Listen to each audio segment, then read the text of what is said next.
நம்மளுடைய செங்கராஜு யூடியூப் சேனல்ல நம்ம இன்னைக்கு என்ன டிஷ் பார்க்க போறோம்னா எறா பிரியாணி தாங்க பார்க்க போறோம். இது வந்து நம்ம வீட்டு ஸ்டைல்ல நம்ம எப்படி பண்றோம் அப்படின்றத பார்க்க போறோம் இந்த வீடியோல. வாங்க வீடியோக்குள்ள போலாம். எறா பிரியாணி செய்கிறதுக்காக எறா வாங்குறதுக்கு நம்ம ரெகுலராக வாங்குகிற சித்ரா அக்கா கடைக்கு நம்ம கிளம்பியாச்சு. அவங்க வந்து நம்ம செங்கல்பட்டில் தான் இருக்காங்க. செங்கல்பட்டு வியூவர்ஸ் யாராவது வாட்ச் பண்ணிட்டு இருந்தீங்கன்னா இந்த அக்காவை தெரியுமான்னு கமெண்ட் பண்ணுங்கள் ஃப்ரெண்ட்ஸ். இவங்க வந்து ஆலப்பாக்கம் பஸ் ஸ்டாண்ட் பக்கத்தில் தான் கடை போட்டிருக்காங்க. இப்போ நம்ம பிரியாணி எப்படி செய்கிறதுன்றதை பார்த்துடலாம். இதுக்கு தேவையான எடுத்துருக்கிறது பார்த்திங்கன்னா பாஸ்மதி ரைஸ், வெங்காயம், தக்காளி, பச்சை மிளகாய், மஞ்சத்தூள் போட்டு நான் வந்து கழுவி வச்சுருக்கேன் எறாவை. புதினா எடுத்திருக்கேன், கொஞ்சம் வீட்டில் அரைச்ச கரம் மசாலாவும், வெறும் மிளகாத்தூள், பட்டை, கிராம்பு, ஏலக்காய், பிரிஞ்சி இலை, தயிர் ஒரு ஸ்பூன் எடுத்திருக்கேன், இஞ்சி பூண்டு பேஸ்ட் எடுத்திருக்கேங்க.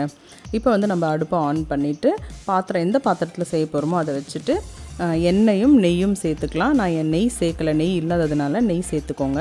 அதுக்கப்புறமா பட்டை, கிராம்பு, ஏலக்காய், அந்த பிரிஞ்சி இலை, அந்த மசாலா ஐட்டம்ஸை போட்டுக்கலாம். பட்டை, கிராம்பு, ஏலக்காய் நல்லா வதங்கினதும் வெங்காயத்தை சேர்த்துக்கலாம்.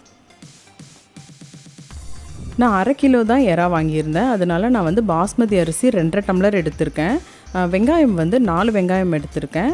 தக்காளி 3 தக்காளி அரைஞ்சி வச்சுருக்கேங்க. இப்போ இந்த வெங்காயம் வதங்கிறதுக்காக கொஞ்சம் உப்பு சேர்த்துக்கலாம்.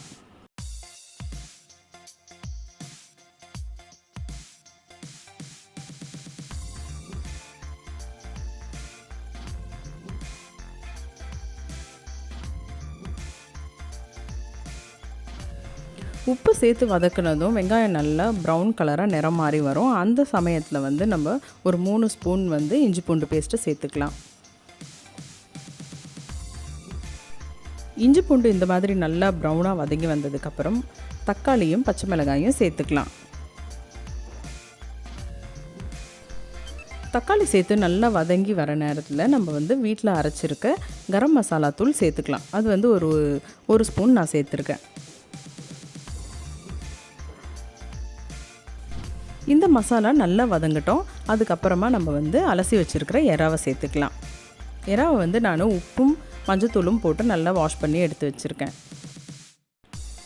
எறாவை வந்து நல்லா வதக்கிட்டு நம்ம வந்து எடுத்து வச்சுருக்க தனி மிளகாத்தூளை சேர்த்துக்கலாம். எறாவை க்ளீன் பண்ணும்போது அதோட முதுகில் இருக்கும் பார்த்திங்களா, அந்த அழுக்கை கண்டிப்பாக எடுத்துடணுங்க. அது வந்து உடம்புக்கு நல்லது கிடையாது. இப்போ நம்ம இந்த எறாலாம் வதங்கிறதுக்கு கொஞ்சம் தேவையான அளவு உப்பு சேர்த்துக்கலாம். நம்ம ஏற்கனவே வெங்காயம் வதங்கிறதுக்கு கொஞ்சம் உப்பு போட்டிருக்கோம், அதனால் உப்பை வந்து பார்த்து போட்டுக்கோங்க. அதுக்கப்புறம் நம்ம எடுத்து வச்சுருக்க புதினாவை சேர்த்துக்கலாம்.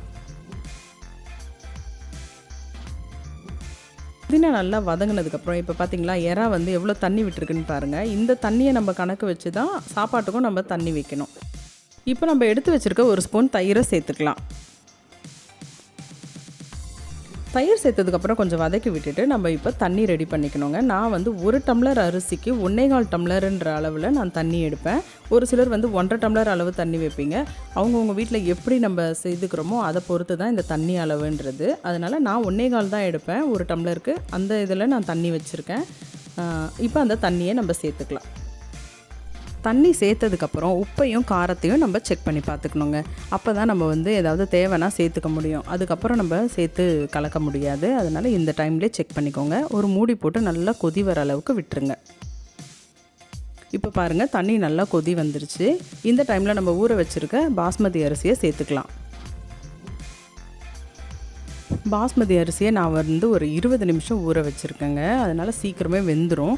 அரிசியை சேர்த்ததுக்கப்புறம் ரொம்ப போட்டு கலக்கிட்டே இருந்தோம்னா அரிசி உடஞ்சிரும். அதனால் ஓரத்தில் மட்டும் கலக்கி விட்டுட்டு உப்பு பதம் பார்த்துட்டு மூடி போட்டு மூடி வச்சுருங்க. இப்போ நம்ம மூடி போட்டு கொஞ்சம் வேக வச்சுருக்கோம். இப்போ பார்த்திங்கன்னு சொன்னால் கொஞ்சமாக தண்ணி இருக்குது. இந்த தண்ணியும் நம்மளுக்கு வற்றணும். அதனால் நம்ம திரும்பவும் லேசாக கலந்து விட்டுட்டு அடுப்பை என்ன பண்ணணும்னா மீடியம்லேருந்து லோவுக்கு வச்சிடணும். இப்போது சிம்மில் வச்சிடணும். சிம்மில் வச்சுட்டு கொஞ்சம் ஒரு 5 நிமிஷம் ஒரு மூடி போட்டு நம்ம வேக வச்சுக்கலாம்.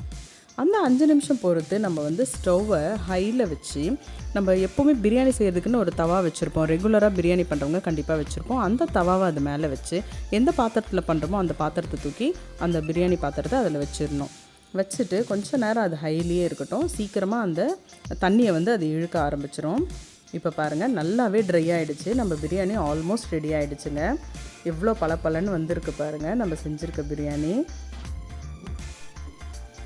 இப்போ நம்ம வந்து விறகு அடுப்பில் செய்கிறோம் அப்படின்னா இந்த ஸ்டேஜில் தாங்க அந்த அடுப்பு கறியை வந்து நெருப்போடு எடுத்து அந்த டபரா மூடி மேலே போடுவாங்க பார்த்திங்களா, அந்த ஸ்டேஜ் வந்து இந்த டைம் தான்.